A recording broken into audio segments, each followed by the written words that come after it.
Good morning, YouTube. Welcome back to the shop here at Badger Canyon Motorsports. We've got a table full of parts. We've got a truck outside. Stick around on this episode. It's going to be a good one.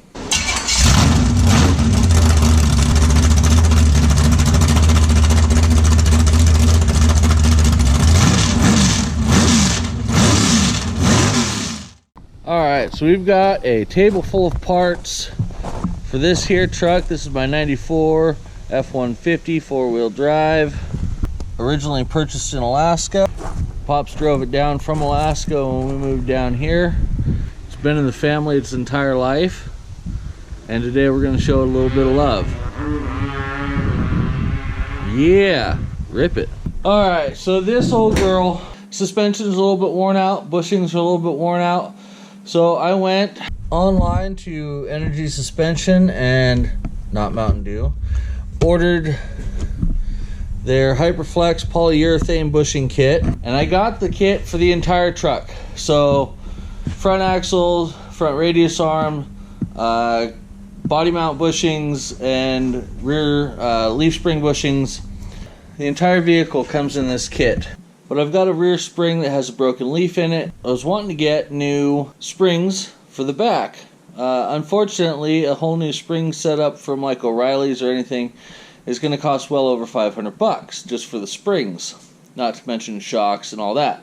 So I ended up going to Rough Country and ordering a lift kit, a 2.5-inch lift kit with new springs for the rear for just over $6. And that includes shocks, front springs, rear springs, and the brackets for the front to drop everything down.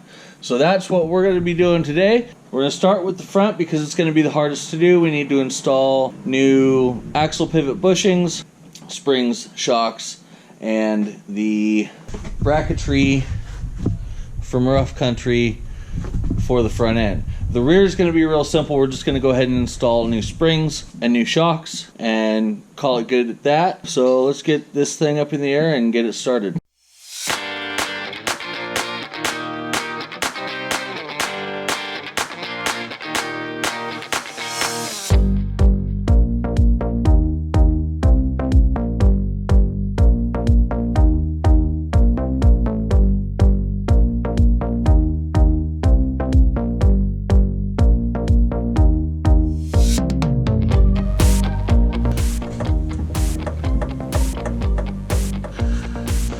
That is why we were replacing the center axle pivot bushings, because they're not supposed to do that.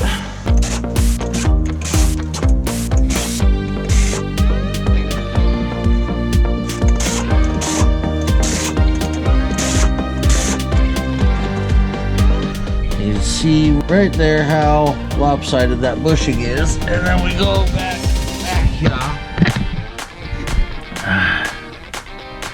And you see it's even worse. And the backside there, let's see. Yeah, the backside there is just absolutely horrendous. But both nuts are off. We're gonna pull, we're gonna do one side at a time. We're gonna take this side out first because it's the worst. We're just gonna pull that bolt, we're gonna pull this axle down and swap the pivots out and bolt in the new bracket for the lift. So we've got the shock out. I had cut the top of the shock stud off because the nut was just seized on there, cock stiff. The radius arm nut is sitting right there. We'll pop that loose. We're gonna drop this down a little bit more once we get the driver's side out and get the whole thing down about 6 inches so that I can get to the front side of the passenger side axle, which is bolted to the driver's side, to press that new bushing in, as well as bolt out the drop bracket from Rough Country. Back into the truck, yeehaw! Okay, so this is the bushing that we've already taken out. This is the bushing that we have yet to take out. This is where the drop bracket's gonna go. We're gonna have to drill a hole through here to bolt that bracket to as well. And then this will slide right back up and be about 2.5-inch drop there. This bracket we're going to unbolt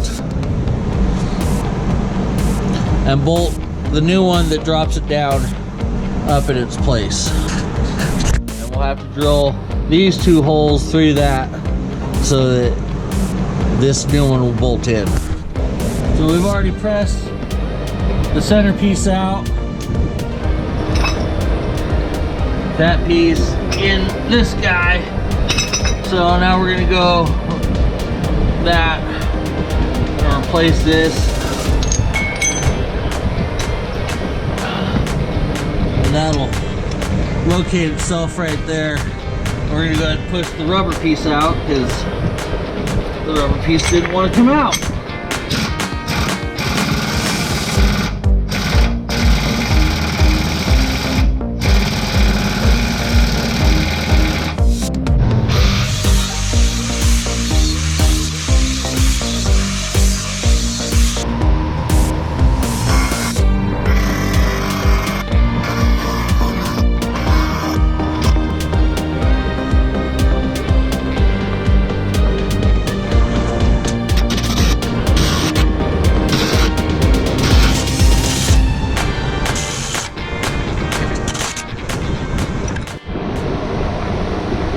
Alright, so this is the first drop bracket that we're going to install. This is going to go on the driver's side frame for the passenger side axle. We drilled our pilot hole. We've got to drill into the frame. So we're going to pop this back up in there, mark the pilot hole where we've got to drill, and then bore that out to either 1/2 inch or 9/16, whatever fits that. Alright, so the first bracket, the one that's on the driver's side frame rail, is in. We're going to get the second one, which is already out, and this is what we're replacing it with right here. We had to drill a couple holes like we did with the other bracket. We only had to drill 1 hole with the other bracket. We had to do 2 holes with this one, but this one's a lot easier to take in and out, so I don't have to drill it in place because we're not drilling through the frame rail this time. We're drilling through this guy itself. So we'll get that up there, get those holes marked, pull it back out, drill them out, throw it back in, and bolt it up in place.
Alright, so we got the front done. We flipped the truck around, and now we're working on taking the leaf springs out so we can put the new leaf springs in. I've already pressed out the original bushings that were in here. They're factory, but they're rubber bushings, and we've replaced them with the energy suspension Hyperflex polyurethane bushings. So this truck's going to have the Hyperflex all the way around. So let's get that leaf spring out, get the shock out, and let's get the new springs in there.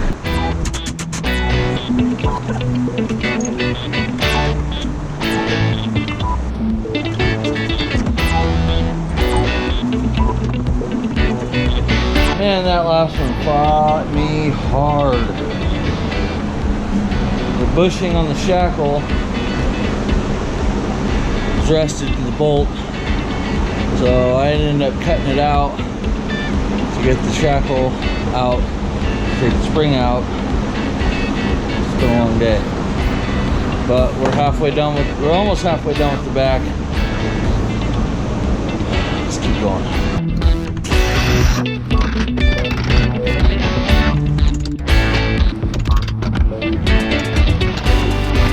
Alright, so here's the original shackle. Looks on the back, something like yay. We need to press this bushing out, so we need to put a new Hyperflex bushing in it.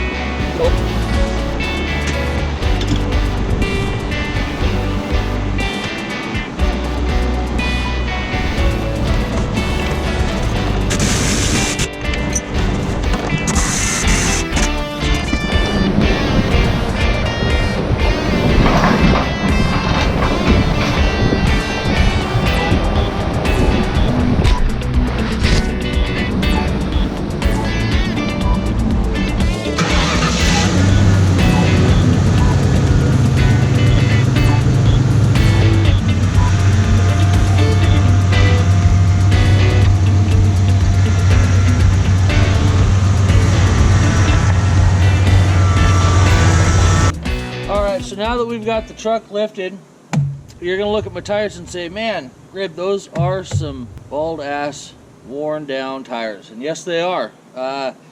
They're worn this bad. You can actually see some tread on the inside, but they're worn this bad because those axle pivot bushings were so worn out. So we went ahead and we ordered some new tires. We got ourselves a set of Falcon Wild Peak AT3Ws. I got these tires from trailbuiltoffroad.com. I got them for $234-ish a tire. Out the door, I was just over $1,000 for a set of 4. These are 33 1250 R15. The old tires are 32s, so that's going to give us just a little bit more diameter. It does mean that we will have to finally get to re-gearing the differentials on this. I've got 355 in it right now. I need to go down to a 410 to give my overdrive a good usable range. Just too high of a final drive ratio. So we're going to go ahead and gear those down for these big tires. Also, we've got the ball joint and tie rod set from partsgeek.com. We're going to get that installed once I get the seal kit here, and then we'll go ahead, get the truck aligned, and we're going to get these big tires installed. Thanks for sticking around, watching me finish out the lift on this old girl. We got more love to give this old OBS Ford. Catch you later.